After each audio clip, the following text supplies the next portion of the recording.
Ano muna at pagod. Thank you po.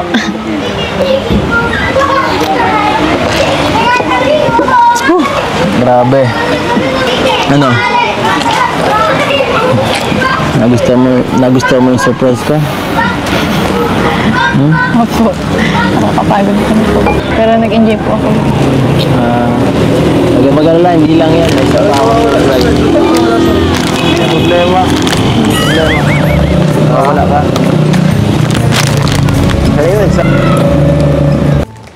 Thank you po. ako naman si Beyonce, oh. Parang di mo kilala. Di kasi talaga namin, ikaw narinig pag nagsasalita. Beyonce. Ay, sorry.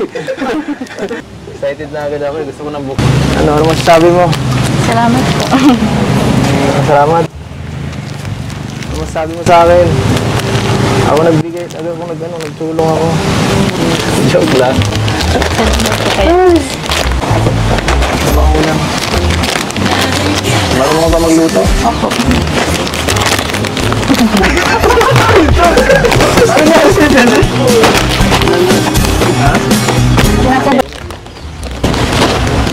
Hindi ka sanay. Anong wish mo, ha? Ano? Tumig ka, tumig mo. Grabe. Para sa'yo. Tita Rixie po. Thank you po, Tita Rixie. Parang ako. Thank you din po. Alam mo, kaya kong ibigay. Oo. Wala na? Nahiiyak kayo. What's wrong with you, Beyonce? Nahiiyak sa'yo. Ano meron? Hindi mo kilala, Seth? Hindi po. Kilala po. Kilala mo naman pala. Parang nahiya kayo. Kaya kata kayo, Seth. Ngayon doon nakita ng cute. Hindi ka naman hihiram ulit yung mama mo ng cellphone. Ano lang talaga si tatay, kumbaga caretaker dito. Grabe, ano? Pangarap mo gawin sa mga kabahay. Ha? Opo.